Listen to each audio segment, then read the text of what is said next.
Fala pessoal, olha, mais um episódio do Beto Bahia Podcast, episódio número 3, e conforme prometido, nós estamos aqui para conversar sobre a história da Alta Escola Jaçanã. Eu estou recebendo aqui o meu amigo Neilton, Tenente Neilton, para sempre será Tenente Neilton, e meu amigo Eric Gaspar. Nós vamos contar essa história inspiradora de sucesso de 28 anos da Alta Escola Jaçanã. É com muito prazer que eu recebo aqui no Beto Bahia Podcast essa dupla maravilhosa. Primeira e segunda geração, pai e filho, Alta Escola Jaçanã. Valeu! Seja muito bem-vindo. Neilton, eu tenho muito interesse de contar a história das empresas da nossa cidade. Isso para que fique claro e que sirva de inspiração para aquele cara que está querendo começar um negócio, aquele cara que está querendo dar o primeiro passo em algo, empreender em alguma coisa, e que muitas vezes fica restrito. Uns pensam que é só facilidade e outros pensam que é só dificuldade. E na verdade não é nenhuma coisa e nem outra. E nós estamos aqui para contar a sua história, que eu sei que é uma história vencedora. Eu gostaria de abrir um parêntese para dizer que fiquei muito feliz com a recepção da galera no Instagram, nas listas de transmissão de WhatsApp, em saber, quando eu comecei a divulgar que seria o Tenente Neilton e a Alta Escola Jaçanã, 70% das pessoas já te conheciam e todo mundo ficou curioso para saber essa história vencedora. Seja muito bem-vindo, muito obrigado. Você é filho de Itabuna? Me conta aí. Sim, Beto, eu quero agradecer, pelo convite, Prazer estar aqui. Eu sou filho de Itabuna, Nasci aqui, cresci aqui e me radiquei por aqui também, Lá no bairro Jaçanã mesmo? Não, o início da nossa trajetória foi na Mangabinha, no bairro da Mangabinha, na rua Maria Gorete. A rua Maria Gorete é aquela rua da igreja. Não é a rua da igreja. A rua da Maria Gorete é uma rua mais afastada, do centro do bairro da Mangabinha, Ela é aquela rua que sobe para as Idolândia ali? Não. A Maria Gorete, ela fica ali na praça, você segue direto para quem vai para o fundo da Mangabinha, onde está construindo aquele condomínio. Ela fica mais ou menos naquela área ali. É porque tinha uma igreja lá na Mangabinha que era a igreja Maria Gorete. Até hoje tem a igreja Maria Gorete. E o hospital, O hospital Maria Gorete também. O hospital Maria Gorete que fechou. Fechou, realmente. Eu não sei como que fechou aquele hospital. Rapaz, e aquele hospital serviu muito a Itabuna, a Mangabinha. Todo mundo era um ótimo atendimento, mas... Eu digo porque eu sou da Mangabinha também. Isso. Eu morei na Travessa do Socorro, morei na Rua do Socorro, que são ruas diferentes. A rua é uma e a travessa é outra. Morei na Getúlio Vargas, então conheço um pouco aquela área ali. O senhor, a gente estava conversando antes aqui de começar a gravar, o senhor está com 69, cara. Passa rápido. Bem demais, velho. Você tem uma responsabilidade muito grande, quer chegar com 70 desse jeito aí. Com certeza. Bem demais. Eu encontro com a turma aí, a turma fala que ele tá mais novo do que eu. 69, quase 70. Como é que foi? Como é que deu a sua entrada na polícia? Como é que foi a sua infância? Rapaz, a minha infância realmente foi toda assim, a maioria na Mangabinha, Depois nosso pai mudou para São Caetano, eu não me adaptei no São Caetano. Aí retornamos para Mangabinha novamente, e foi ali na época da desportiva, A gente começou a praticar futebol, quando a gente chegou de uma cidade pequena também, aí minha família sempre gostou de futebol. Tinha um irmão meu, depois de mim, que nós dois jogávamos bola, inclusive, no Banco da Vitória, a gente... Datinho ou não? Era Datinho chamava ele de Luiz. Chamava ele de Luizinho. Chamava de Luizinho. Chamava de Luizinho. Mas jogava muito também. Aí a gente chegou na Mangabinha e tal. O pessoal gostava de apostar. E a gente servia de boi de piranha, porque a gente jogava e eles apostavam no bar e ganhavam. Datinho é o mais novo. Ele vem. Você é o mais velho? Eu sou mais velho. O Luizinho faleceu. Sim. Aí ficou Anilton, Anilton, que é mais velho de que Datinho. Datinho é o mais novo. Datinho, não, o mais novo é Heraldo, mas Datinho é o segundo. O segundo, é o terceiro, Porque Sim. Foi eu, Luizinho, Anilton e Datinho. Datinho era quarto, mais ou menos quarto. O que jogava bola era quem, Luizinho? E Luizinho, faleceu de acidente. Aí começava a jogar bola ali, aquela resenha na Mangabinha e tal. E você entrou na polícia ali com quantos anos? Mas eu entrei na polícia em 75. Mas antes eu participei do Itabuna Juvenil. A gente teve uma passagem pelo Juvenil de Itabuna, onde o pessoal foi vice-campeão, né? Conheci muita a turma que jogava futebol, Perivaldo, Beca, Abelardo, Brandão Moreira, que jogou muito. Né? A gente fez parte dessa turma aí. Diz que Itabuna sempre foi um celeiro de bons jogadores, né? Com certeza. Sempre teve mais jogadores e tem uma galera que... Algumas histórias sobre o esporte de Itabuna. É uma pena que essa história, ela... Com o tempo ela foi se perdendo, né? Ali o estádio já não funcionava mais da forma que funcionou antigamente. E a gente tem... Mas a gente conversa com várias pessoas ali, principalmente no Beco do Fuxico ali, a gente ouve várias histórias de profissionais que passaram por essa parte do esporte de Itabuna, né? E ali, o senhor chegou a ser profissional? Não cheguei a ser profissional não, né? Mas a gente jogou um tempo e ali na desportiva, né? Que o campo era ali. Depois acabaram com a desportiva. Centro de Cultura. Né? Centro de Cultura hoje, né? Aí prometeram fazer outro campo e demorou para sair outro campo. Né? E sair com quantos anos, mais ou menos? Isso aí eu tinha 18, 19 anos. Aí em 74, eu com 20 anos entrei na Polícia Militar. 75, aliás. Entrou como soldado normal? Com certeza. Fiz concurso, né? No 2º Batalhão. Passei um ano no período lá em Ilhéus, né? O chamado 2 de Ouro. O batalhão é conhecido como 2 de Ouro aqui na Bahia toda. E aí me formei por lá e em 76 vim para Itabuna. Se eu não me engano, nessa época, Itabuna não tinha batalhão, né? Não, Itabuna era companhia. Era uma companhia de Ilhéus. Era companhia de Ilhéus. Aí, no caso, os soldados eram formados lá. Formados lá. Vinham para trabalhar. Era distribuído para as companhias, né? E aí eu vim para Itabuna. Uma coisa que me chamou muita atenção é que as pessoas lembram de você ou se referem. Eu gosto de falar o senhor, me perdoe. Às vezes quando eu falo o senhor, alguém fala, o senhor está no céu. Mas é uma questão de respeito, eu trato dessa forma mesmo. Fica à vontade, pode me chamar de você mesmo, que eu estou quase da sua idade. Me sinto, né? Quando as pessoas se referem, a maioria 100%, se referem à gratidão. Né, como se que você tivesse serviço prestado pela pessoa. A gente estava conversando que o senhor passou pelo Detran, né? É, correto. E o Detran sempre é um lugar que você realmente está ali para servir as pessoas. Com certeza, né? Cumprimos nossas etapas lá no Detran, passamos 19 anos, quase 20, trabalhando naquele setor. E fizemos boas amizades, muitas amizades, que até hoje, né? Continuam as velhas amizades e a galera, quando lembra, né? Fica com saudade daquele tempo. Rendeu frutos até hoje. Você pegou essa época do Detran, Eric? Rapaz, eu ia lá pegar o dinheiro do lanche. Toda sexta, toda segunda-feira, eu ia lá buscar o dinheiro do lanche e tal, né, pra ir pra escola. Então, desde criança, né, eu ando pelo Detran. E que até hoje a gente tem uma convivência muito harmônica. Você é filho único? Não, eu sou um de 5 filhos. Aí eu tenho mais 4 irmãos, né? 3 por parte de pai. Não, todos 4 por parte de pai, na realidade, né? Um do casal com minha mãe, que é minha irmã, que trabalha com a gente na autoescola. Sim. E mais 3 irmãos. Dessa fase de infância do Detran, mas assim, como você morava perto ali, Sim. Brincava por ali, pelo complexo, aquela coisa de criança, jogava bola, alguma coisa assim? Então, não, mas a gente tinha uma relação própria. Naquela época,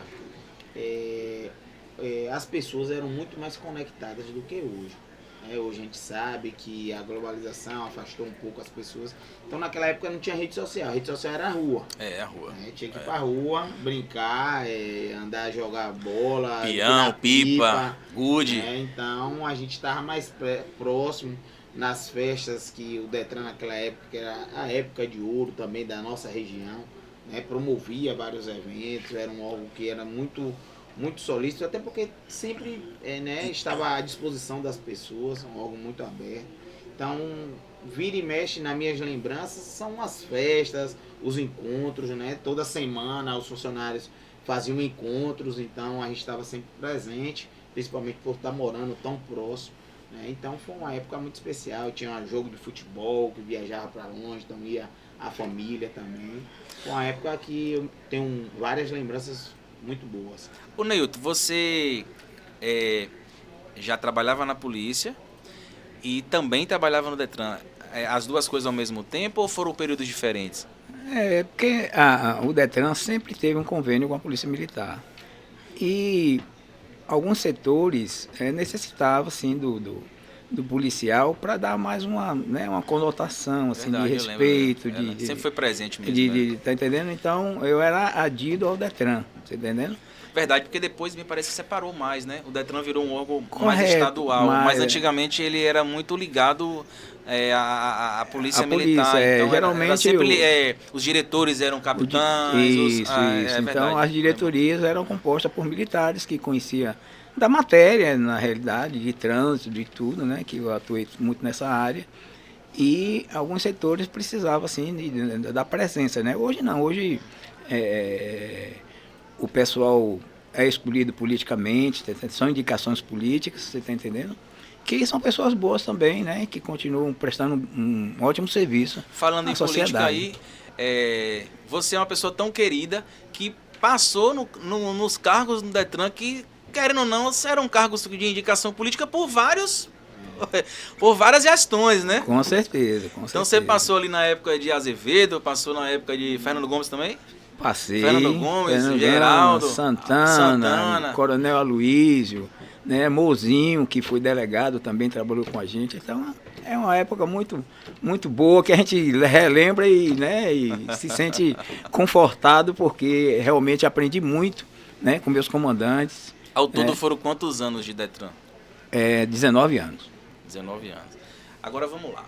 Vamos lá ao que a gente vai entrar aqui na parte da autoescola.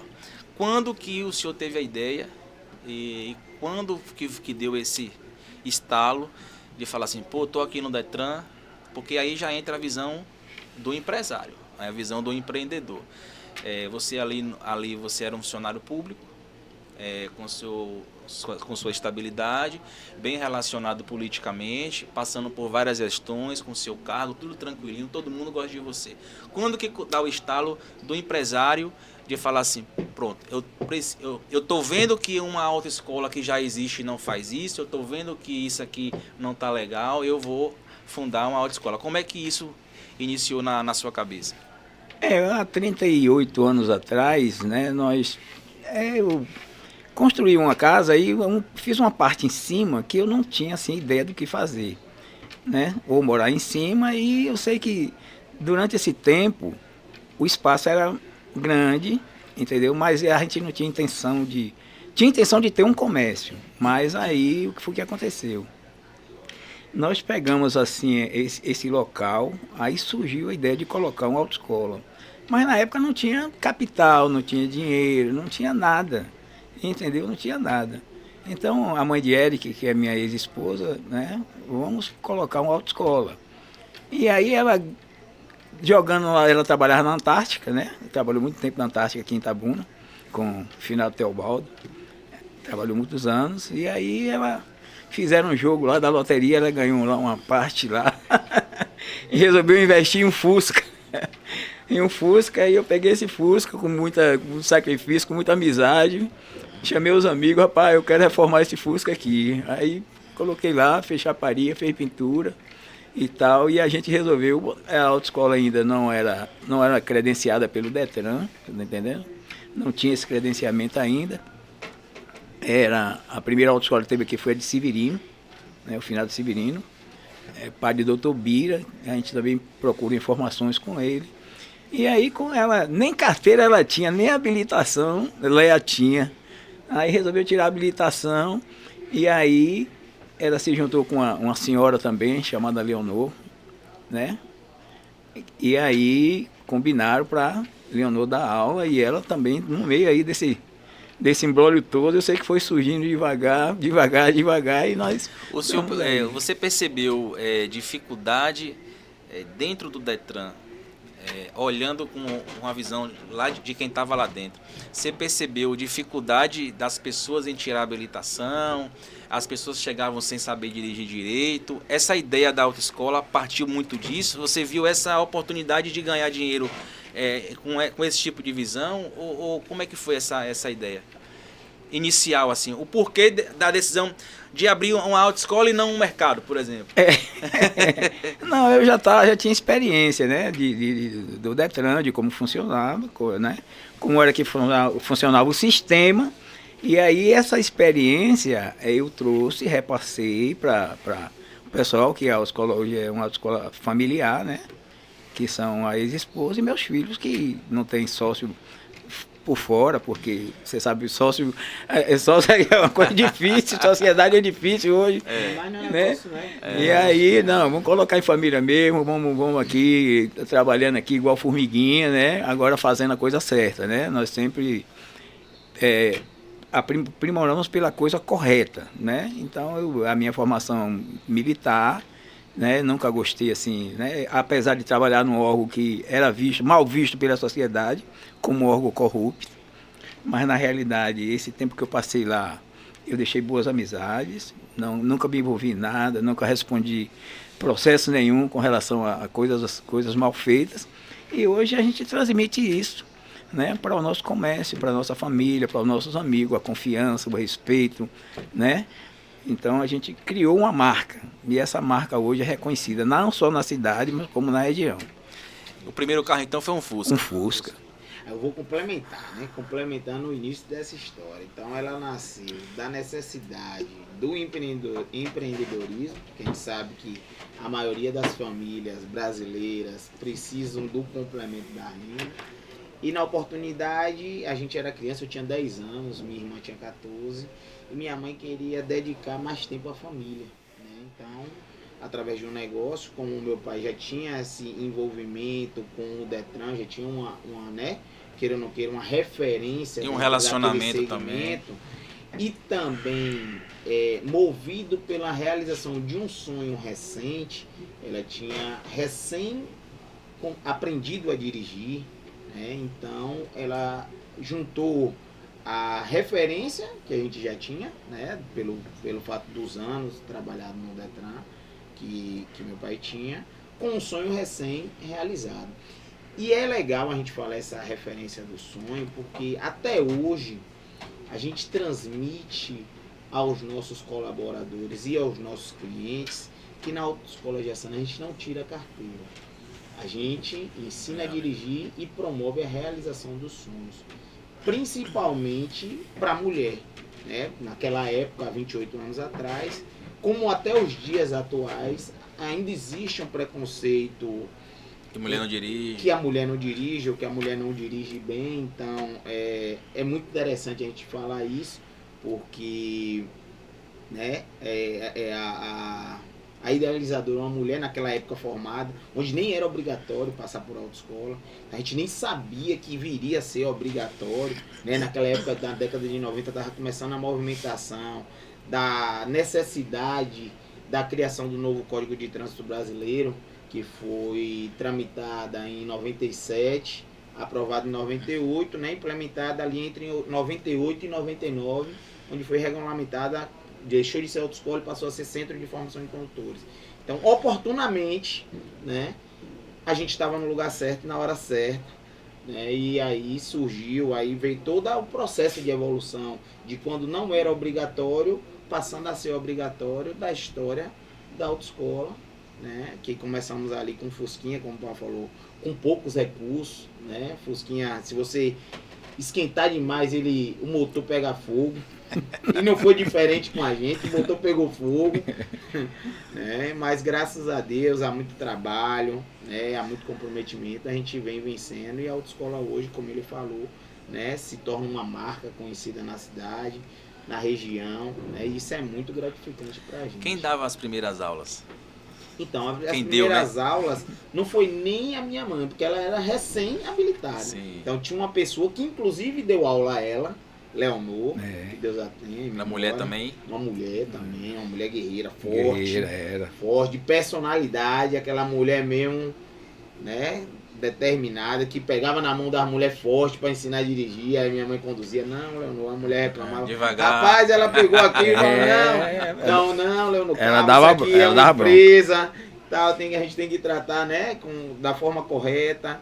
Então, Leonor, e minha mãe ia no banco de trás, aprendendo a ensinar. E fiscalizando. E começou a ensinar antes de ter a habilidade de dirigir. Na teoria. E ainda tem uma coisa, pelo menos com a gente, os grandes instrutores que se tornaram grandes educadores do trânsito começaram do zero. Então são pessoas que não tinham a habilidade de dirigir, mas desenvolveram a habilidade de ensinar e, consequentemente, adquiriram a experiência de dirigir. Né? Não só ela é um exemplo disso, eu tenho outros tios que também trabalharam com a gente, que foram assim, né? Não sabiam dirigir, aprenderam a dirigir para ser instrutor e se tornaram excelentes profissionais. Você vê como é muito importante para quem está assistindo a gente, e essa é a grande intenção do programa, é mostrar para aquela pessoa que tem um sonho, que está querendo desenvolver um projeto, que ela pode começar pequeno, que ela pode colocar aquele sonho dela para realizar aquele sonho e chegar em lugares altos. Tem uma frase que eu gosto muito, que ela fala o seguinte: se você se acha grande demais para fazer coisas pequenas, você é pequeno demais para ser colocado em coisas grandes. Com certeza. Então são pequenas chaves que abrem grandes portas. Então a porta pode ser grande, mas a chave não é grande, a chave é pequena. A chave é pequena. Então quando você começa pequeno, você tem a grande probabilidade de você crescer. Então essa é a nossa intenção, de mostrar para quem está ouvindo e às vezes está com medo de empreender ou acha que não tem o capital ideal. Se você for esperar ter 500 mil para abrir uma empresa, você nunca vai abrir uma empresa. Com certeza. Né? Se você for esperar ter tudo pronto, esse estúdio você vê que não está 100% pronto. Hoje a gente teve um probleminha técnico aqui, mas se você for esperar para ficar 100% pronto para as coisas acontecerem, as coisas nunca vão acontecer. Então a gente precisa dar o primeiro passo, a gente precisa fortalecer a ideia, a gente precisa iniciar para alcançar a história de sucesso. Então nós estamos falando aqui de uma mulher, que é sua mãe, guerreira, que conseguiu enxergar, ver a sua experiência, canalizou a questão do propósito, teve a experiência dela de aprender a dirigir, a experiência dela pessoal. Ela teve lá as dificuldades dela, ela viu que não tinha talvez instrutor, ela arrumou uma instrutora feminina, porque talvez se fosse masculino o marido não deixasse, ou algo assim. Ela soube ter o jogo de cintura para poder criar um projeto que hoje tem 30 anos, né? Então isso é muito legal. Vamos lá. Primeiro Fusquinha, esse Fusquinha ficou quanto tempo? Então, você lembra? Esse Fusquinha aí, apesar de muito novo, mas como eu estudei, eu vivo, eu respiro autoescola. E assim, eu vou dar um saldozinho pro papai, que ele já tem uns anos de caminhada, ele já dá a casinha ali, ele, né, pode falhar. Mas a gente, em 99, quando estavam regulamentando a autoescola, houve a necessidade de a gente adquirir um veículo com um tempo menor de uso. Porque o Fusca já tinha muitos anos. Naquela época ninguém falava de carro zero, de carro novo. Né? Carro zero então, quase que não 99, era o Chevette. Quando a gente foi participar desse processo de credenciamento, de curso, onde meu pai foi fazer curso, não tinha curso, só tinha em Salvador, em Aracaju, né? Todo aquele processo de regulamentação para se tornar uma empresa de fato, né, para abrir o CNPJ. Isso, o CNPJ já existia desde 96, né, mas em 99 teve aquelas adequações, então foi na oportunidade que a gente conseguiu, né, acho que foi um Unozinho, a gente comprou o primeiro carro, um Unozinho depois do Fusca. Um Uno, depois do Celta, depois né? outro Uno. Depois do Celta. Né, e em 2001 a gente comprou um Gol, antes de comprar o Celta foi em 2002. E em 2001 foi o primeiro carro 0 km que a gente conseguiu comprar. Né, com muita dificuldade, mas trabalhamos aí. E é interessante lembrar também de um fato que é importante para quem pensa em empreender.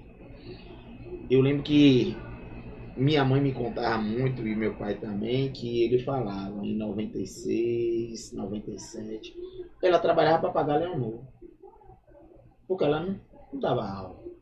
Então, não sobrava dinheiro no negócio, ela pagou para aprender. né?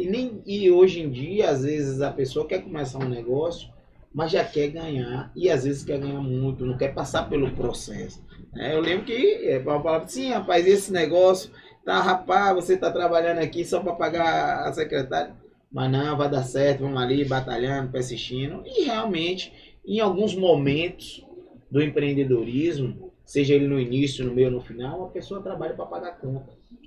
Né? Ou perdendo, né? Ou perdendo, para aprender. Paga para aprender, né? Isso aconteceu com a gente, não só lá no início, como em várias etapas do processo. Né? Há momentos e momentos no comércio e o empreendedor precisa entender isso. Né? Que há momentos de ganhar dinheiro, há momentos de pagar as contas e há momentos de investir na empresa e manter. Né? Verdade. Você entra... Assim, você não entra, né? Você já está presente ali desde novo na autoescola. Você sempre teve essa ideia de continuar ou em algum momento você pensou em ir para outro ramo, estudar e ter outra profissão? Ou como você já viveu isso desde quando você tinha 10, 12 anos, você sempre falou, não, é isso aqui que eu vou fazer, é isso aqui que eu vou continuar, eu vou dar continuidade a isso aqui, como você fala que é uma empresa familiar, sua irmã com 14 e você com 10. Então as coisas vão acontecendo, 2000 ali você já tá com 14 anos. No ano 2000 você já tá com 14, 15 anos. Aí comprou o segundo, terceiro, quarto carro ali. Aí já começa a regulamentação. Então você é muito novo ainda, 14 anos ainda é um pré-adolescente ali. Você ainda não, muita gente ainda não tem isso decidido na cabeça. O que é que eu vou ser? Vou continuar ou eu vou... Porque às vezes tem um cara que tá ouvindo a gente, que o pai tem uma padaria, o cara tá com 14 anos ali ouvindo o podcast, ele fala, pô, será que eu dou continuidade a essa padaria? Ele vê o cara... O velho reclamando, ele vê isso, e aí, vou continuar ou vou parar? Ou vou fazer direito, ou vou fazer medicina, ou vou para outro não. Como é que você conviveu com isso aí? Rapaz, isso é muito interessante, porque assim, a criação dos nossos pais, elas foram sempre uma criação aberta ao diálogo. Além do mais, só abrindo parênteses, não lhe cortando, além do mais que você tem um pai que é funcionário público, né? E polícia. E polícia, entendeu? Então, às vezes, o sonho do polícia é que o filho também seja. Não, e pra minha surpresa, não teve um que quisesse ser polícia, meu irmão, porque eu passei muito perrengue, meu irmão, e ele olhava assim, que nada, eu quero isso pra mim, nada. Na realidade, não teve um que seguisse a minha profissão. De concursos e tal, mas assim, sempre a nossa família prezou muito por proporcionar o estudo, todos nós, né, o filho do casal, a gente concluiu o segundo grau, fez faculdade, escolheu o curso que ia fazer, né, o comércio, como ele é muito incerto, não existe, a única certeza do comércio é que você tem conta para pagar, né, então eles sempre nos prepararam para que, se algo acontecesse no comércio, a gente tivesse formação e capacidade de atuar em qualquer outra empresa, em qualquer outro segmento, em um concurso público. Preparou a gente para a vida. Estabilidade no comércio não existe. Não. Eu digo que até na vida, cara. Mas assim, esse é um outro assunto. Eu tenho uma tese que a estabilidade não existe, mas no comércio ela é mais presente ainda. É igual o cara que tem um filho que vai ser jogador de futebol, o pai fala, ó, estude aqui, porque se der errado ali, você vai para outra área. Aí você fez administração, Kim? Então, minha irmã tinha feito administração, entrou na faculdade primeiro do que eu, e eu optei por fazer psicologia, né? Sou formado em psicologia na Unime, ela é formada em administração na FTC. E a nossa continuidade no comércio foi se dando de forma natural, né? Como o comércio sempre foi muito difícil, 2004, eu lembro que em 2002 a gente comprou um carro 0 km, um Celta, era um carro do ano na época, lançamento. Obrigatoriamente naquela época vendia um seguro casado, que depois de um ano, quando a gente passou o período probatório, a gente não pagou mais o seguro, porque não sobrava dinheiro para muita coisa. O carro virou. Como é que foi essa história aí? O carro virou. Foi o carro virou. Tinha dois carros, virou um. Foi com o condutor? Foi. A gente fazia curso de extensão, né? A gente foi dando aula em Itajuí. Por que começou a dar aula? Rapaz, dessa pista de Itajuí tem história. Quem começou das aulas fomos nós mesmos. Então a gente não tinha assim como pagar a estrutura. Não tinha estrutura para pagar. Aí eu e a mãe dele, a gente se deslocava aí para essa cidade, Quaraci, que não tinha escola na época, Itajuípe, aí Barro Preto, aí a gente começava a dar aula, chegava em casa meia-noite, 1h da manhã, cansado, e foi tocando o barco dessa forma, tá entendendo? Porque para economizar, para ver se conseguia manter aquilo ali. E aí nós compramos esse Celta, como o Eric acabou de falar, e aí o meu genro, que é esposo de minha filha hoje, ele era nosso instrutor da família, toda a família. Da família. Todo mundo parente. Aí ele foi dar aula em Itajuípe e voltou cansado ali, mais ou menos ali no Nego Velho ali, se perdeu ali, caiu numa ribanceira, meu irmão. Ave Maria. Deu perca total? Deu. Graças a Deus. Não deu porque não tinha seguro, né? Só dá perca total quando não tem seguro. Se tivesse seguro, tava perca total. Não tem perca total, vamos arrumar. O carro acabou, meu irmão. Bora pros ferro velho pra achar as coisas. Quebrou o lançamento na época. Foi uma barra mesmo. Na época, a gente tinha um carro só particular pro uso, né? Que era o carro do meu pai. Vamos botar o pedal no carro para trabalhar, porque uma coisa a gente tem que vem desde o início: compromisso com o nosso cliente. Aconteceu um fato que era justificável. Um acidente não é porque ninguém quer, mas o cliente também não pode arcar com a responsabilidade e ficar no prejuízo. Então a gente prontamente improvisou ali, enquanto ele estava trabalhando, na época ele ainda estava na fase de aposentadoria, enquanto ele estava trabalhando, usávamos o carro dele para dar aula ali e tal, improvisamos até arrumar o carro, né? E graças a Deus deu tudo certo, nós mantivemos a nossa palavra, a nossa credibilidade com os nossos clientes, né? Que graças a Deus até hoje, em 28 anos, a gente nunca teve uma causa com condenação na justiça, seja ela por questões de trabalhista ou questões de comerciais, né? Isso para um prestador de serviço é um motivo de muito orgulho, porque, né, o direito da pessoa, né? Mas a gente sempre, através do diálogo, tem mantido essa boa relação, compromisso, né, com os nossos clientes, com os nossos colaboradores, que ao longo desses 28 anos já atuaram mais de 100 pessoas diferentes. Para a gente é muito gratificante poder contar, né, junto a vocês, parte dessa história. A Autoescola Jaçanã, ela é em um bairro, né? Que apesar, como a gente já tinha falado aqui, apesar de ser a Autoescola Jaçanã, ela é no Jardim Primavera. Correto. Que antigamente o bairro era Urbis 3, né? Foi aquele projeto do governo. Do governo, Do governo Urbis 3, Urbis 4. Eu morei ali no Jardim Primavera, no Caminho 2. Ali do lado de Ricardo, ali, que é a Polícia Federal. Sim. Morei ali. Ali tem muito polícia, né? Funcionário do Estado. Porque na época o projeto foi feito para isso, né? O projeto era direcionado para o servidor público, né? Mas você tinha que ter, para você conseguir uma casa daquela, você tinha que ter um pouquinho de prestígio, senão não conseguia, não. Você vê que até hoje os terrenos são grandes, né? São terrenos de um lado a outro. Tem casa ali, tem muitas casas boas ali. Aí o nome se deu à Escola Jaçanã, por conta que ali já tinha também uma escola com o nome Primavera. Correto. Ô Eric, agora é o seguinte, o desafio de você estar com uma autoescola em um bairro, a gente estava conversando aqui ontem, eu queria que você falasse, para quem está no centro, já não é fácil. Sim. E você num bairro, como é esse desafio de manter as salas sempre com alunos, essa coisa de você estar sempre entregando? Porque eu tirei minha habilitação tem muito tempo, mas uma coisa que eu sempre observei em autoescola, demora demais, a entrega é muito demorada, o teste, a parte teórica, a parte prática, muita gente nas filas. E eu percebo que esse tipo de situação na Autoescola de Jaçanã nunca aconteceu. Vocês sempre tiveram um compromisso que aquele aluno ali, aquele cliente, vamos chamar de cliente, ele pudesse cumprir prazos, né? Sim. Isso é que faz um cliente, inclusive, indicar o outro. Quando você consegue entregar aquilo que você vendeu, aquilo que você prometeu.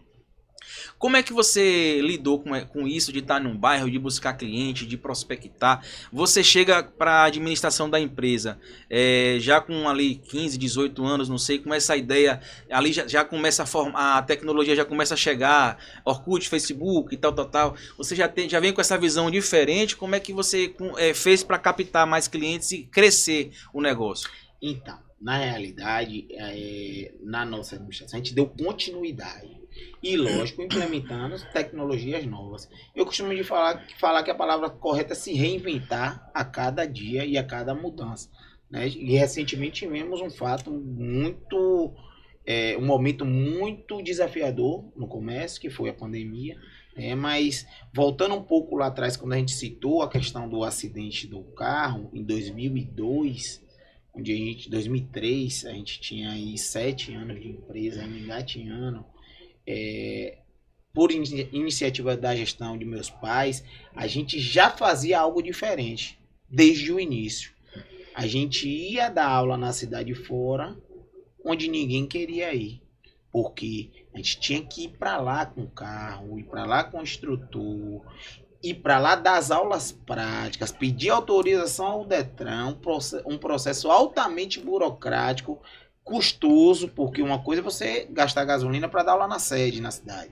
Você ir para lá, você desenvolver parceria, você desenvolver um marketing lá para poder fazer um nome fora, mas que foi através dessa iniciativa que até hoje os cursos de extensões, que são as cidades fora, hoje a gente atende mais de 10 municípios, 11 municípios, eu vou citar aqui alguns deles, representa mais de 40% dos nossos alunos mensal.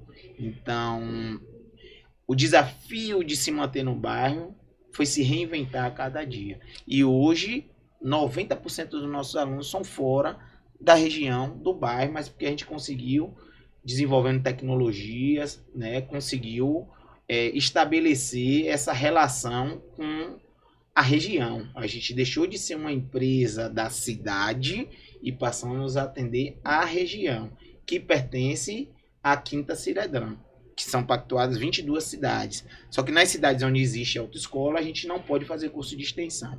Porque diferente de uma filial, a gente faz turmas. Sim, entendi. Então, a gente chega com o poder público, com o prefeito, pede autorização para poder transitar na cidade. Anteriormente, a gente pediu uma escola para dar aula. Hoje as aulas são online. Né? Isso que eu ia perguntar, a pandemia possibilitou isso, né? As aulas teóricas hoje podem ser online? São remotas, né? São remotas. Facilitou muito. Então, dentro dessa área de atuação, que são 22 cidades, a gente atende 11. Você atende 11 que não tem autoescolas e que é dentro da área de atuação da Quinta Ciredrã. Entendi. Com Vamos supor, é a área que vocês estão regulamentados para trabalhar.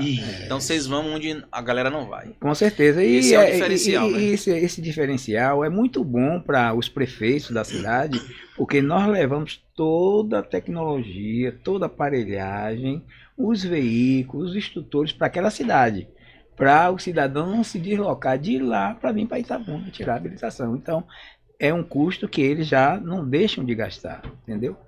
Então, nós temos o custo operacional, né, que é manter os veículos, os instrutores, mas a gente leva esse serviço para outra cidade.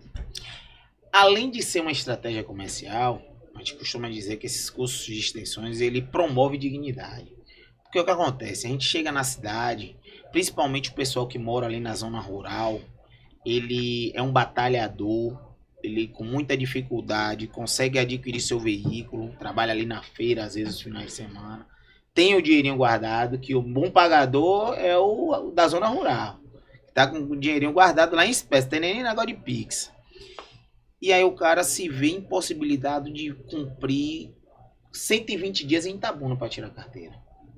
Vim fazer 30 dias de aula todo dia, porque o cara vir fazer uma aula de tarde, ele perde o dia, perde a tarde toda, né?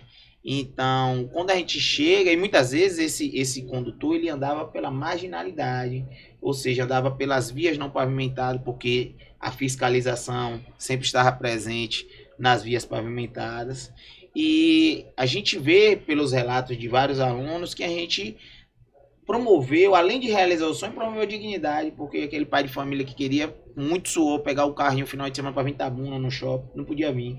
E fora que hoje com a tecnologia Uber 99, você ter uma habilitação na mão é uma oportunidade de trabalho. Exato, né?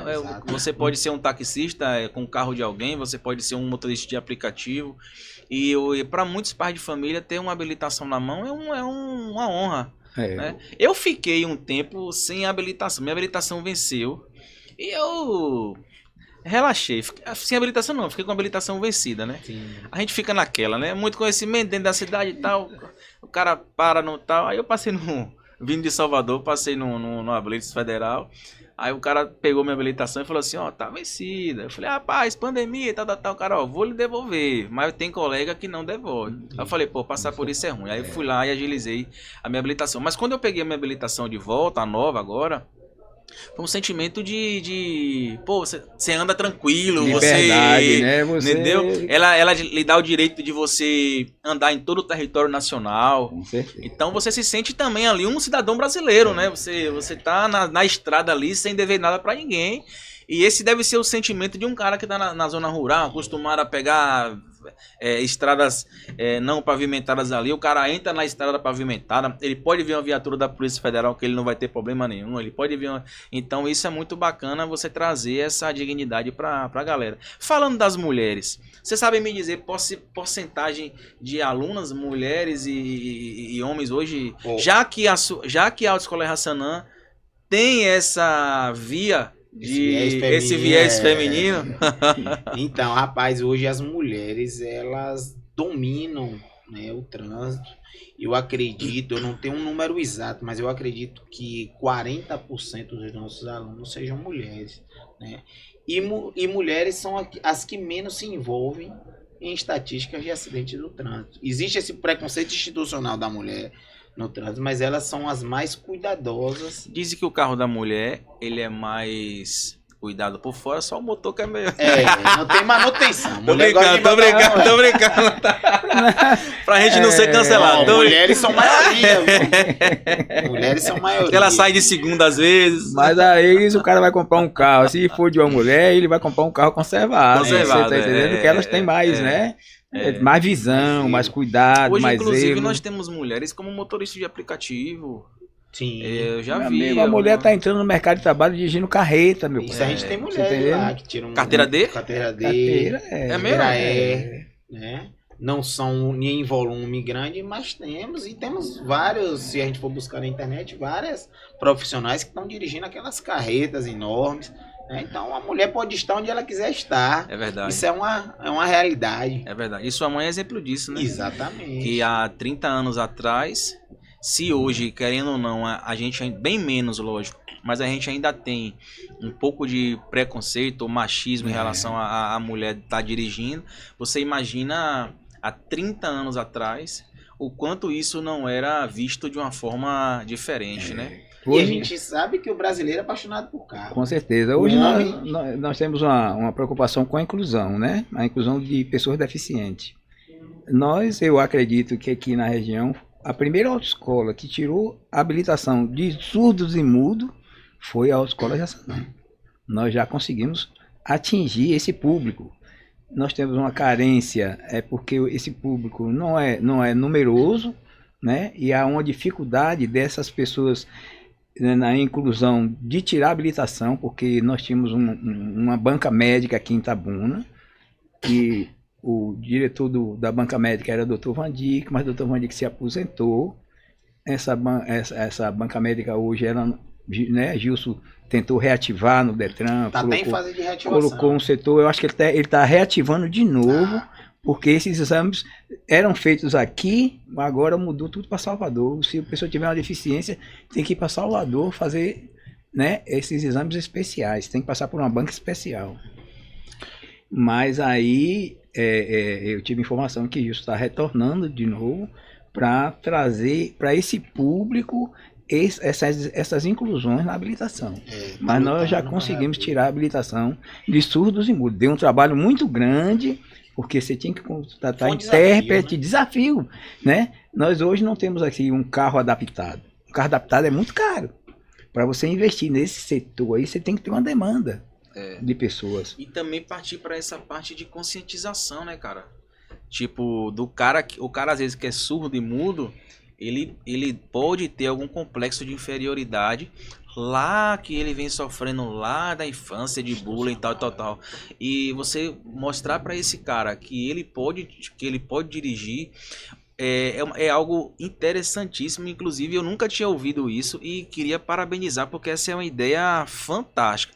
Mas deixa eu te perguntar uma coisa que eu fiquei curioso sobre isso. Como que é tirada essa carta? Assim, quais os exames que são feitos e como é que esse cara pode dirigir na rua? Tipo, o carro dele tem que ter sinalização especial? Como é que funciona? Um mecanismo... Porque, por exemplo, uma buzina ele não vai ouvir, né? Mas ele tem... Uma sirene de... Ele tem adesivos indicador que ele coloca no carro dele informando que ele não ouve. Sim, é isso que eu gostaria de saber. Tem esses indicativos, entendeu? Então ali a polícia que vem atrás com a sirene ligada, uma ambulância que vem atrás com a sirene ligada, ela sabe que aquele cara sabe porque ele tem esses indicativos que ele coloca, né, nas partes do carro, para quem está trafegando a sua retaguarda, saber que ele é uma pessoa deficiente, entendeu? Mas nós já conseguimos tirar a habilitação de universitários, inclusive surdo e mudo. Já conseguimos tirar na nossa autoescola de Jaçanã. Então, para a gente é um desafio, Sim. Né? Incluir esse público, né, nos nossos cursos. Isso é muito bacana, cara. Isso é fantástico. Parabéns pela ideia. Então, vamos lá. 2002, comprou o Celtinha virou, teve a dificuldade ali de colocar o carro particular para trabalhar. E de lá para cá, como é que se deu a outra parte do crescimento? Porque nós entramos na parte dos bairros, do desafio de captar clientes, e aí vamos, só pela cronologia da história, seguir ali do ano de 2002, 2003 para frente. Pronto, aí vamos trabalhar, né? Vamos trabalhar, 2003, 2004. Quando chegou em 2010, teve um marco na autoescola. Foi quando passou a ter a fiscalização eletrônica da realização das aulas, que é a questão da biometria.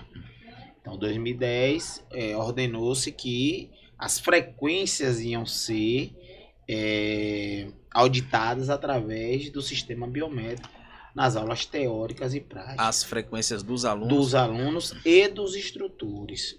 O que foi um divisor de água no nosso negócio. Por quê?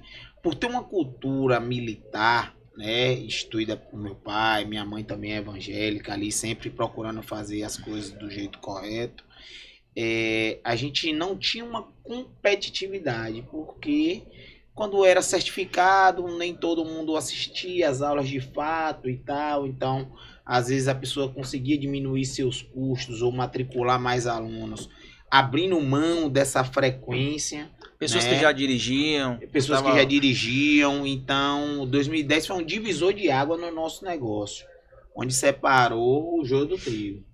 E a gente fez conta. Se é na biometria, tem que fazer aula, tem um custo. Então, vamos investir, porque agora a gente vai trabalhar de igual para igual. O Ciretran, que era responsável por isso... Na realidade, a CRT em Salvador. Sim, como é que o Ciretran é um braço, né, do Detran aqui na região, mas essa fiscalização eletrônica ela não dependia de ninguém. Através da foto lá e da digital, ou validava ou não validava o sistema. Entendi. Então a autoescola automaticamente ela teria que ter esse sistema vinculado com eles, essas informações já iam direto. Isso, então o aluno colhia digital, como até hoje é feito, né? Então, por exemplo, autoescolas que não tinham instrutores com curso, tinha uma cacetada de profissionais que davam aula, não tinha fiscalização, sem curso. Tinha que ter o curso para estar cadastrado. Já era um divisor de água. O veículo, tinha uma cacetada de veículo locado, de todas as ordens, que dava aula, que não tinha como ser fiscalizado. Agora tem que ser cadastrado. Então, outro divisor de água. Então, a realização efetiva das aulas, também outro divisor de água. Então, em 2010, devido a isso, e lógico, toda mudança foi muito difícil, adaptação, mas a gente recomeçou o processo de crescimento. Em 2012, conseguimos comprar o primeiro carro grande, um ônibus, um micro-ônibus. Em 2014, compramos a carreta, uma carretinha, né? Em 2019, a gente já possuía ali cerca de 13 veículos, entre motos e carros, e ônibus e carreta. E depois da pandemia que veio o crescimento maior, que a gente dobrou a frota. A gente teve uma expertise durante a pandemia, onde todo mundo, inclusive nós, achávamos que poderíamos quebrar, mas a gente teve, graças a gente sempre investiu muito em consultoria, né, em treinamento, então a gente foi muito estimulado a pensar fora da caixa, e a gente teve uma ideia que quando voltou da pandemia, a gente voltou com um crescimento extraordinário. Lógico, e todo crescimento também vem os problemas depois, né? Mas foi muito bom. Eu vou contar um pouco já como foi essa ideia aí da pandemia, porque nos ajudou muito. A gente ficou muito apreensivo, principalmente para a gente que é muito funcionário, né? Hoje a gente tem cerca de 30 funcionários. Na pandemia a gente devia ter uns 15, mais ou menos, 16. A pandemia assustou muito. Porque como é que você ia pagar, no seu ramo, por exemplo, como no meu também, que é salão de beleza, você não tem como fazer um cabelo online, né? Com certeza. Você não tem como dar uma aula prática online. O cara tem que estar no mesmo carro com o aluno para poder ensinar. Os primeiros meses foram meses assustadores. E aí você disse que a visão de pensar fora da caixa. Pode falar sobre isso? Como é que você recebeu essa ideia e colocou em prática para poder alavancar? Pandemia, a gente ficou o primeiro mês todo mundo estádio. Eu lembro que dia 20 de março... Todo mundo estádio. Eu tinha 8 salões de beleza. 58 funcionários. Pense que a vigilância sanitária chegar na sua porta dia 20 de março, eu nunca esqueço a data. 20 de março. Vigilância sanitária na porta, fecha, não pode. Falei, pô. Aí eu olhei para as meninas assim, um bocado de manicure, um bocado de cabeleireiro. Falei, pô, e agora? Né? Se cheio de compromisso, tal, você não sabe. E eles não falaram pra gente como seria. Ah, não, é 15 dias, porque a curva, né? A curva do Covid, lembra? A curva do Covid vai coisar e vai normalizar. Aí 15 dias fecha e abre. Aí a gente ficou assustado. Eu vou... Depois eu posso te falar a ideia que eu tive. Foi quando eu comprei a ótica, que é saúde. Foi a minha saída na época. Sim. Mas, vamos lá. Como é que foi essa questão pra você? Ficamos o primeiro mês inerte. Fizemos nada, todo mundo preocupado. Assistindo Chaves. Depois que a gente viu que ninguém morreu, assim, do nosso meio, né? Infelizmente, muitas pessoas morreram na pandemia, a gente reconhece isso, né? E tem o maior respeito. A gente se reuniu e falou, vamos movimentar, o que a gente pode fazer? Então, qual foi a ideia que a gente teve? A gente deu uma reduzida no preço, né, no valor que era, e fez uma promoção de pré-matrículas, e usamos muito a rede social. Como é que funcionava? A pessoa dava 15% do valor final, como entrada, como sinal. Eu lembro que era um valor de 100 e poucos reais, né? E ele só pagava os outros 85% quando retornasse o funcionamento e quando ele fosse fazer as aulas. Então, a gente conseguiu garantir um fluxo de caixa e, melhor, a gente garantiu o retorno com um número expressivo de alunos aguardando para fazer a aula, com a expectativa de cliente, porque a autoescola não tem expectativa de cliente. No nosso negócio existe uma coisa que é diferente de qualquer outro negócio. O nosso cliente daquele produto não é mais o nosso cliente, porque ele só consome uma vez. Verdade. Você não tem recompra, né? Então eu vendo para novos clientes todos os meses. Isso exige uma habilidade, uma estratégia muito forte. Mas tem indicação, né? Exatamente. Aí vem a questão do relacionamento que a gente estabelece com esse cliente, né? De satisfação, né? E de realização. Mas é diferente de outros segmentos, porque você pode oferecer a pessoa que comprou, que fez um cabelo, você oferece outro serviço, né? Faz um óculos hoje, amanhã, ano que vem faz troca, outro. Exato. O nosso, é por isso que sempre muito eficaz, porque diferente de outras concorrentes, não falando em Itabuna, falando em geral, que acredita que aquele cliente, por ser uma única experiência, o serviço pode ser prestado de qualquer jeito, a gente sempre teve o pensamento contrário. Então, isso nos garante hoje mais de 50%. Eu vou além disso que você está falando aí, que é algo muito interessante para quem pensa em ter algum negócio. Preste atenção, existe algo chamado histórico. E dentro desse histórico, ele é o que vai formar a sua credibilidade no mercado. Ninguém te daria 15% se não confiasse em você. Exatamente. Ninguém te daria. Você poderia botar habilitação de R$200. Se você não tivesse credibilidade para receber esse dinheiro antes, ninguém lhe daria. Então, partindo dessa credibilidade que você construiu, dessa confiança das pessoas na marca. Então, imagine um cara, habilitação é R$1.000, 15% é 150. Aí liga pro colega, você fez sua habilitação onde? Rapaz, eu fiz lá na escola tal. Os caras estão me pedindo 15% aqui para garantir a pré-matrícula. Não faça não, você é doido. A escola me deu uma canseira. Fiquei 1 ano e meio para pegar a habilitação. Então, tipo assim, aí você tá colhendo, logicamente que deu o estalo da ideia, mas você tá colhendo algo que você plantou durante todos esses anos. Isso é muito importante enfatizar para que, às vezes, quem tá abrindo um negócio, o cara acha que é só o momento. E não. Tem coisas que você faz agora que você vai colher lá na frente. Aí pediu os 15%, baixou o preço, a galera começou a se matricular, pré-matricular. Criamos um banco de clientes, né? De expectativa de faturamento. E como voltamos, aí foi um sucesso. Aí fomos, né, contornando. Voltou ali por volta de agosto, aí veio a teleaula, que foi um desafio, porque era algo ainda muito distante das pessoas e o nosso público é muito misto. Ele vai desde o médico ao gari e tal, por pessoas mais instruídas.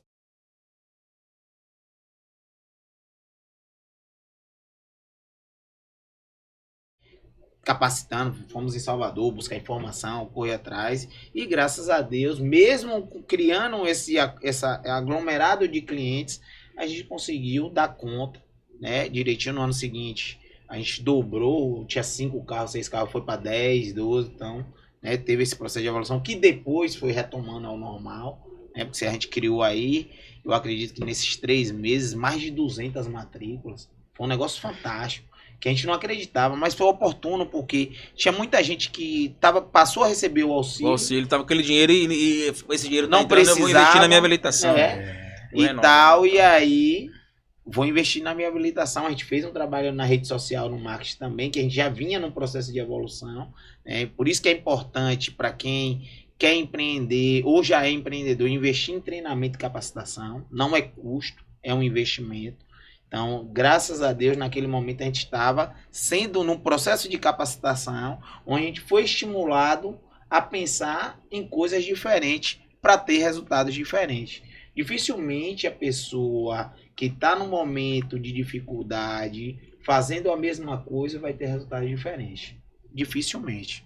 A não ser que haja um fato novo, uma sazonalidade no negócio.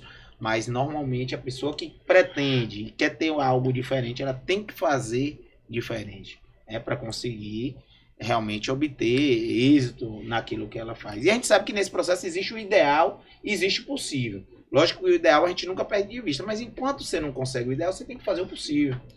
E as pessoas às vezes não querem passar pelo processo, quer ir logo pro final. E atrás do possível todos os dias, né? Hoje a equipe da Autoescola de Jaçanã continua familiar, lógico, mas tem funcionários, né? Sim. Gira em torno de quantos funcionários lá? Hoje a gente tem cerca de 30 funcionários diretos, fora os indiretos. É uma equipe boa. A confraternização é boa, né? É muita gente. Instrutores, o pessoal que dá as aulas teóricas, que são diferentes, né? Isso. Aula teórica, aula prática, tem a parte de financeiro, administrativo. Entendimento. Você está hoje presente marketing. 100%? Você fica lá? Hoje a gente dirige a Sua empresa. irmã... Hoje eu estou 100%, mas a gente, por um amadurecimento dos processos, a gente não está todos os dias ligado diretamente na operação, na realização das atividades. Está ali no estratégico, na tomada de decisões e no acompanhamento dos resultados, para que o negócio continue funcionando e para que a gente tenha liberdade de tocar novos projetos, pessoais, sejam eles de empreendedorismo, que a gente também toca esses projetos paralelos à autoescola. Hoje a empresa já está, digamos, autogerenciável. Exatamente. Ela já consegue andar. Não ideal como a gente pretende, mas do mas jeito que é nunca- possível. Nunca estará É, 100%, né? Sempre vai precisar da manutenção, que é o olho do dono, que é a parte estratégica, que é a parte, os novos desafios que vêm. Correto. Mas que você consegue pelo menos ter aí 30, 40% do tempo para dedicar sim. a novos projetos. E Então, vamos hoje, com essas dificuldades todas que Eric passou aí, nós tivemos que contratar uma consultoria. Fizemos um contrato com um consultor que ele, né?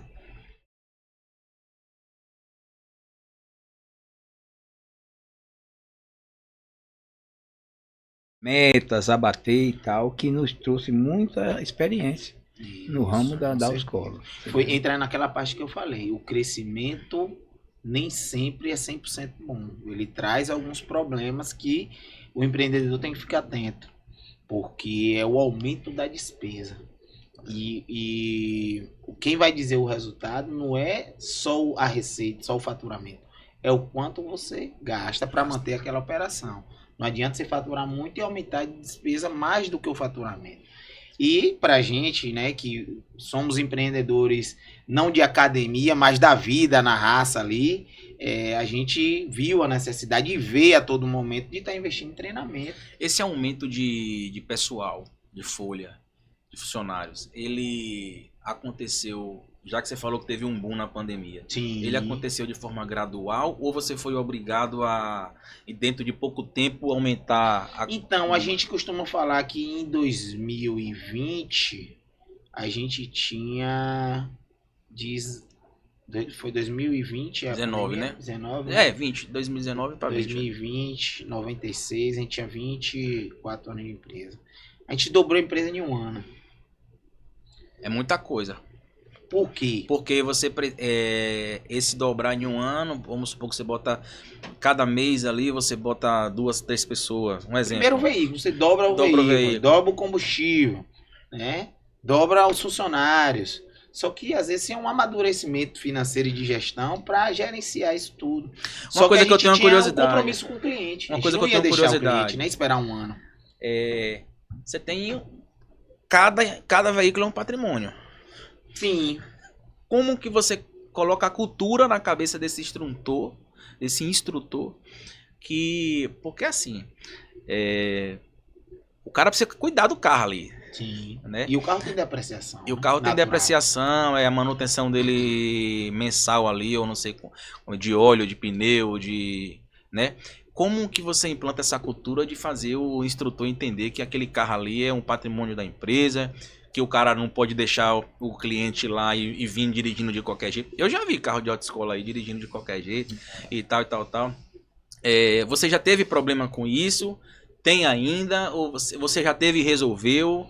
Tivemos muito, né? Tivemos muito. Já pegamos instrutor em Ilhéus e tal, já descobrimos, viajando em outra cidade, publicando. Vocês estão dando aula aqui? Não. Tal. Hoje, com o amadurecimento da gestão, a gente descentraliza o gerenciamento de determinadas ações. Hoje a gente tem um coordenador de frota, uma pessoa que fica responsável pela manutenção do veículo. Antes, eu só via na porta de oficina. Antigamente não tinha zap, não. Você ia, levava peça, quando não levava, pegava a peça errada, a gente ficava na oficina. O mecânico era amigo nosso, aquela propaganda que fala, o cara nem me cobrava mais. Alguns tipos de serviço, ele nem cobrava mais. Isso aconteceu com a gente. E quanto tempo isso toma, né, velho? Rapaz, Tomava, né? Você compra a peça errada, você aí... tem que ficar em cima. Inclusive, essa manutenção, o coordenador de frota, ele tem que ter essa visão de fazer a manutenção preventiva. Preventiva, Naquela época não tinha como fazer preventiva. Quando Não, quebrava. Era quebrar e você tinha que consertar para o mais rápido possível. Hoje tem carro reserva para o aluno não ficar esperando caso quebre. Naquela época não. Você tinha que correr para consertar logo. Aí você falava com o mecânico, fica aí na oficina que se o mecânico precisar de uma peça, você vai buscar. Aí o mecânico já não gostava, que se sentia pressionado. Porque o cara ficava lá sentadinho do lado dele, olhando o serviço e tal. Mas era o que a gente tinha pro momento. Lá na porta dele, esperando. O cara vem persuadindo, né? Eu tenho que entregar esse carro aqui. Mandar um abraço até pra Zé Luiz, um antigo mecânico nosso. Um braço de amizade. Ficava ali onde hoje... Trabalha ainda? Hoje em dia é o Boteco Gaúcho, né? Trabalha ainda. Entendo. Ele tinha uma oficina ali de muitos anos. Aí fizemos muito churrasco lá, quando o carro ficava pronto dia de sábado. Tinha que levar um vinhozinho Um milzinho pra ele. Então ele já sabia. Era uma relação se realmente de amizade. Se tiver o vinho, eu entrego. Próximo. Senão é só segunda-feira. É isso mesmo. Próxima. Ô, Quinho, você falou que teve aí essa questão dos novos projetos. E dizem por aí, eu ouvi dizer, que você tá com um projeto aí maravilhoso, que é a sua pré-candidatura a vereador. Isso é uma coisa que eu particularmente achei muito interessante.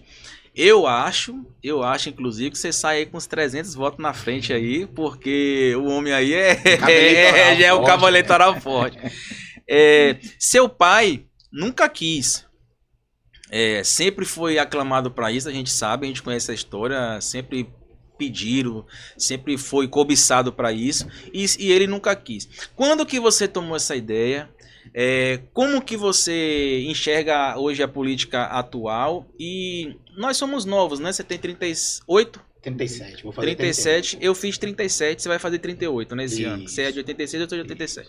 Então, como que você chega com essa visão diferente? Eu sei que não é fácil, a gente que é empresário dar esse passo para a política. Eu também já fui cobiçado para a política, eu acho muito difícil. Eu não sei se eu teria cabeça para isso. Essa é uma pergunta para você. E assim, só para deixar claro uma coisa. Você vem de uma família classe média. Sim. Né? Como que você tem trabalhado isso? Como é que é a sua relação hoje com as pessoas? Da onde partiu essa ideia? Me fala aí, para a gente poder entender o que é que você está pensando em relação à Câmara Municipal de Itabuna. Então, Beto, realmente, eu estou pré-candidato a vereador, né, pela cidade de Itabuna. Essa foi uma decisão coletiva. Antes de eu decidir, né, passar por esse desafio, eu conversei com minha família, com meus pais, né, com minha esposa, com minha irmã, porque é um projeto coletivo, com meus amigos, com meus funcionários, porque esse é um projeto coletivo. O projeto de vereador, um projeto de prefeito, um projeto político, ele deve se prezar pela coletividade. Eu acho que a gente, se não tiver esse pensamento, a gente está entrando por um equívoco, porque não é um projeto pessoal, não é um projeto de poder. E hoje, eu tenho um sentimento de pertencimento à cidade de Itabuna. Sou nascido e criado aqui, da nossa cidade. Minha família também. Tudo que nós temos foi produzido aqui na nossa cidade. Graças a Deus, tudo que nós conquistamos também foi fruto do que a cidade reconheceu pela gente. E nada mais justo do que a gente tentar doar, através de um possível mandato, o nosso tempo com as iniciativas que a gente já tem praticado na iniciativa privada, também no público. E assim, ao contrário do que muitas pessoas pensam, muita gente me ligou e tal, não é do nada. Tem uma história lá atrás que me fez com que acreditasse que a gente tem a capacidade de participar desse pleito e provavelmente de exercer um mandato. Você já tem uma certa experiência na Câmara de Vereadores. E isso, na realidade, assim, a gente já disputou 4 eleições. Eu nunca fui candidato, né? Em 2008, motivado por um clamor popular, que foi quando Azevedo deixou de ser vice-prefeito e ia ser candidato a vereador. Ia ser candidato a vereador na eleição anterior, não foi, mano? Foi. Depois foi para vice. Azevedo? Azevedo. Aí foi vice de Fernando. Em 2004. 2004. Lá atrás. Em 2008, ele foi ser candidato a prefeito. Como em 2004 ele ia ser candidato a vereador e a gente participava do mesmo grupo, né, da mesma categoria ali da entrada, não fazia sentido a gente dividir o voto, correr o risco de ninguém, né, vir a ganhar. Então, quando ele decidiu ser vice-prefeito, foi já nas convenções. E aí não existia mais tempo hábil, legal, né, para concorrer àquelas eleições, que era um clamor do grupo. Semelhante ao que é hoje, era um projeto de grupo. Isso na época com seu pai. Com meu pai. Em 2008, Azevedo. Que sempre teve um bom relacionamento, né, com Azevedo. Sim. Correto. Sim. Em 2008... Mas o velhinho é difícil não gostar dele, né? É, Tem quem não vote, tem quem não vote, carismático, tem quem vote, tem quem não vote. Mas eu gostar da pessoa em si é carismático, difícil. Muita gente boa, Ele né? tem um ele público dele aí, né? Ele tem. Em 2008, naquela oportunidade, Azevedo resolveu ser candidato ao prefeito, né? Nós lançamos o nome de meu pai como candidato a vereador, tivemos 408 votos, salvo engano. Só que naquele momento a gente tinha muita imaturidade política. E política não é para amador. Né? Política você tem que ter a estratégia, tem que ter expertise, tem que ter conhecimento de partido, de coeficiente partidário, de como é que funciona o processo, porque senão você fica para trás. Então a gente entrou assim, né, leigamente, acreditando, né, em todos e em todos que se disseram.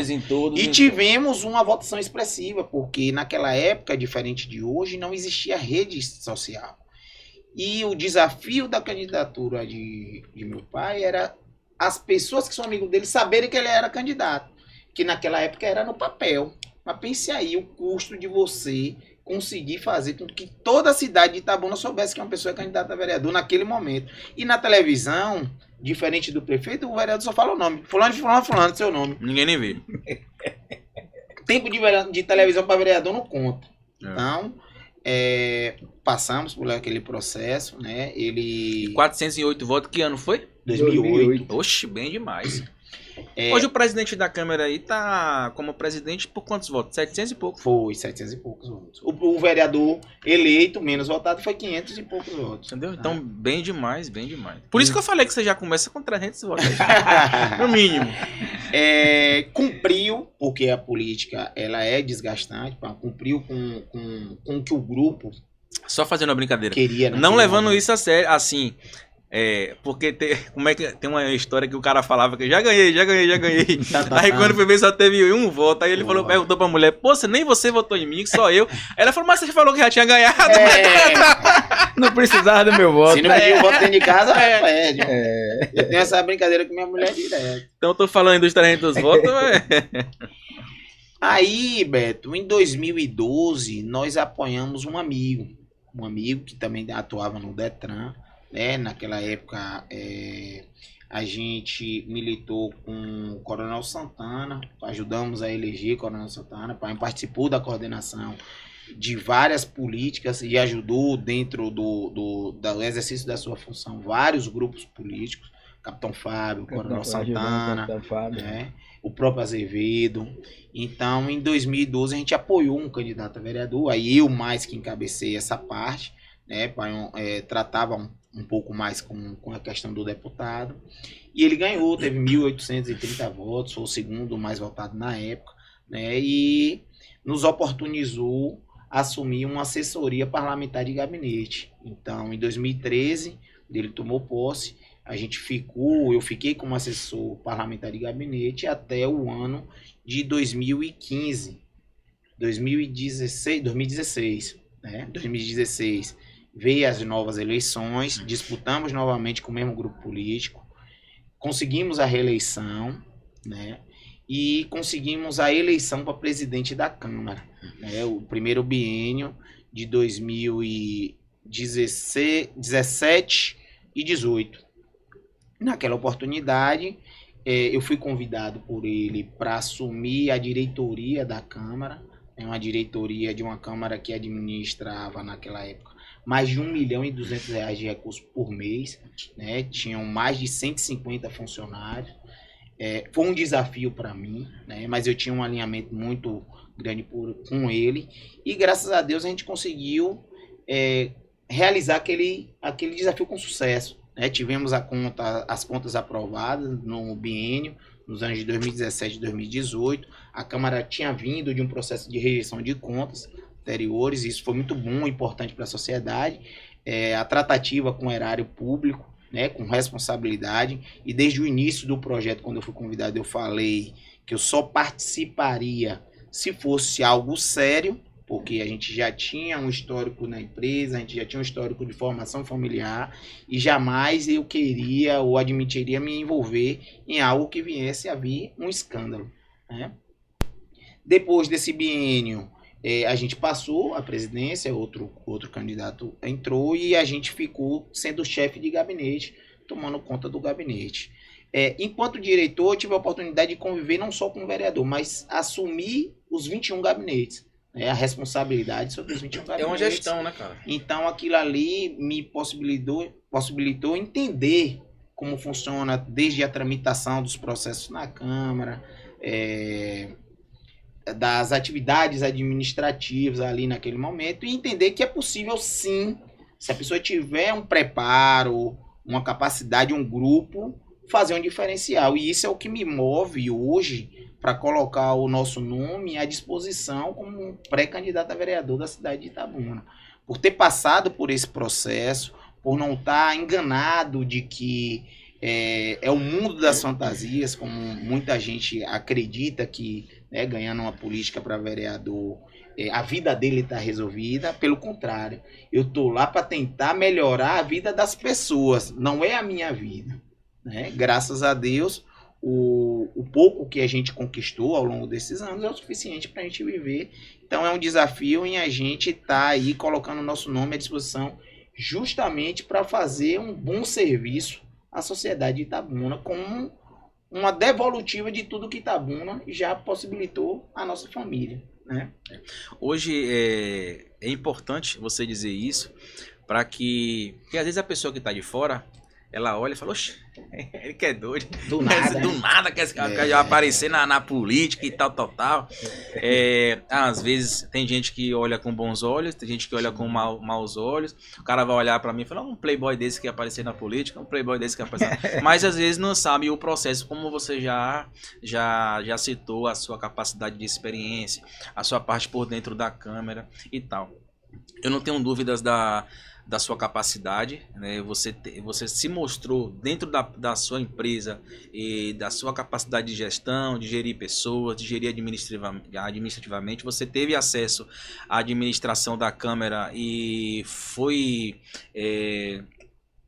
as contas foram aprovadas, não teve nenhum tipo de problema. Então eu acho que você surge como um nome leve e que seja feita a vontade de Deus e que aquilo que você colocou no seu coração, os desejos que você colocou no seu coração, Deus possa estar realizando. E que, se Deus permitir que você assuma a cadeira de vereador de Itabuna, realmente pense na sua cidade, pense de como melhorar a vida das pessoas. Eu acho que a política precisa desse pensamento novo para que a gente possa estar mudando a forma de pensar. Hoje o político ele é muito mal visto, então essa nova geração ela vem justamente para que a gente possa fazer realmente a diferença. Tá? Cara, eu queria agradecer demais essa oportunidade, foi muito bacana a gente poder entender a história da autoescola, saber como é que foi criada, as dificuldades, como vocês chegaram até aqui, falar dos novos projetos, falar daquilo que você conquistou, está conquistando e pretende conquistar. Isso é muito importante. Eu vou abrir aqui para você uma parte para a gente fazer as considerações finais, agradecer aos nossos ouvintes e que você possa dizer tanto da parte da gestão da autoescola, como da sua parte aí agora, da sua candidatura, que você desafio, possa né? falar para a galera aí. Então, Beto, primeiro eu gostaria de agradecer, né? Muito agradável esse bate-papo nosso aqui, enriquecedor, né?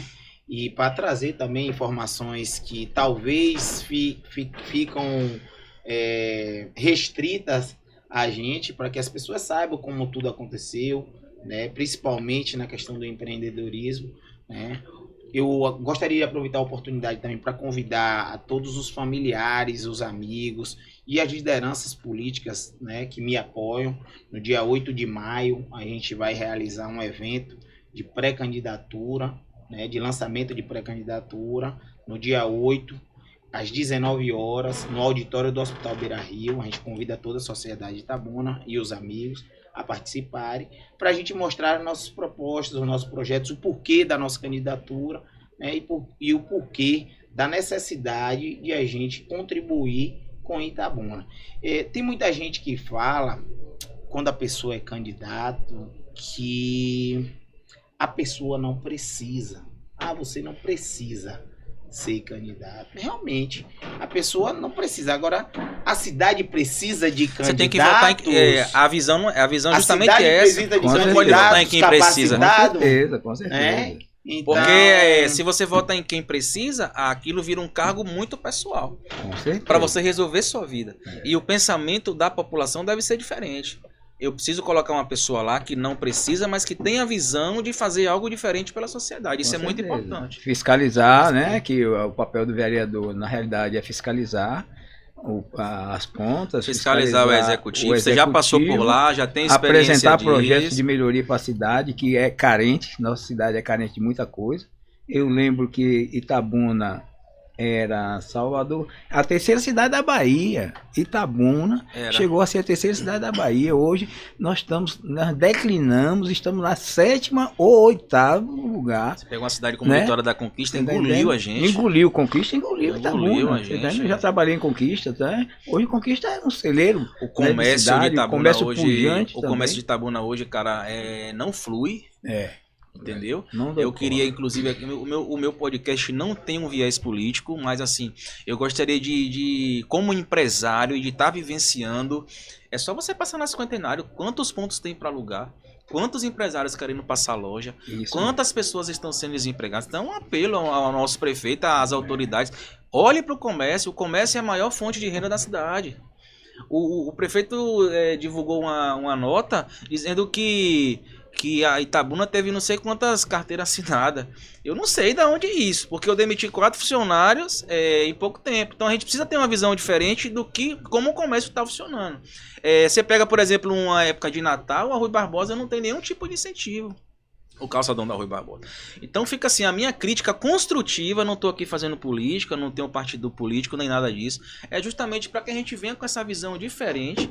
Eu gosto muito do prefeito, inclusive. Eu acho que ele tem ideias bacanas, eu acho que ele vem com a intenção boa. Mas às vezes nem passa pelo prefeito. Isso é a parte da equipe que está ali, que não está...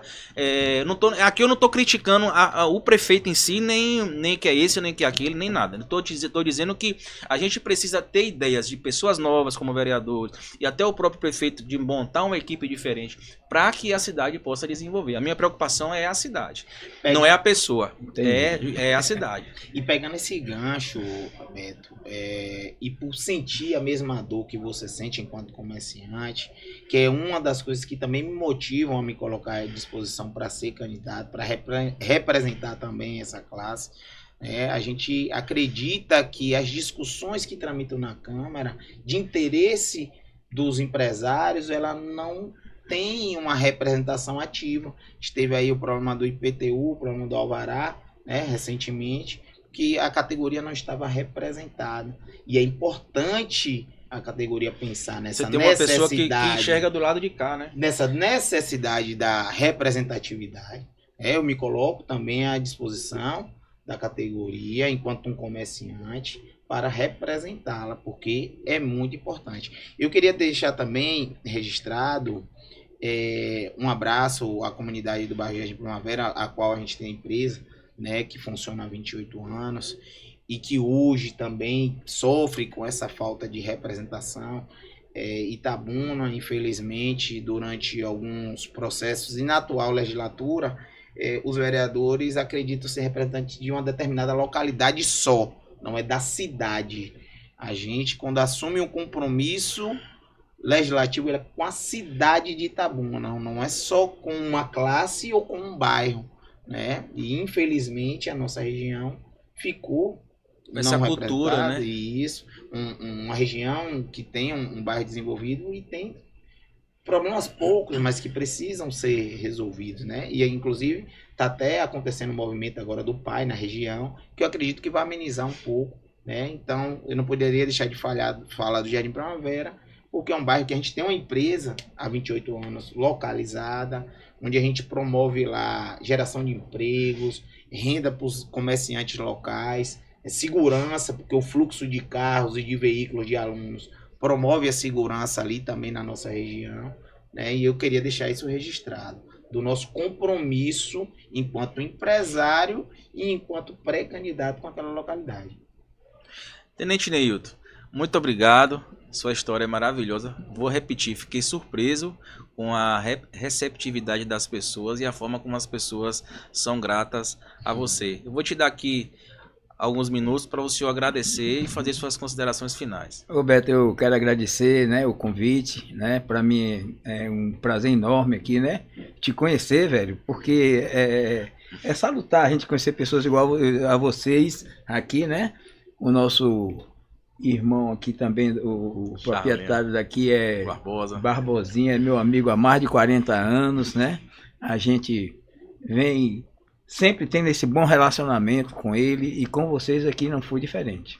Quero agradecer a você, a Itabuna, né, por tudo que nos tem oferecido e vamos caminhar, né? Bola para frente e tá entregue tudo a Deus aí, tá bom? Cara, Itabuna, minha esposa é ilhéense, né? E às vezes quando ela fala mal de Itabuna eu fico chateado. Porque eu cresci aqui, nasci aqui, tenho empresa aqui, tenho comércio aqui, vivo daqui. Então a gente, quando vê a cidade dar essa declinada, a gente realmente fica chateado. Eu espero que dias melhores possam vir, que os programas e as intenções das autoridades, seja ela qual for que foi eleita, possam ser concretizadas, a fim de que a melhoria da qualidade da vida das pessoas possam alcançar. E você que nos dá esse prestígio de assistir esse podcast, que está com a intenção de abrir um negócio, que está com a intenção que colocou esse vídeo para ter alguma dica e se inspirar em histórias de empresários de sucesso, eu quero te dizer que acredite nos seus sonhos, invista, faça acontecer e tudo que Deus tiver para você, com certeza, com ação, com oração, com fé, com força e com foco, vai acontecer na sua vida. Muito obrigado e um forte abraço. Trava, Charlinho!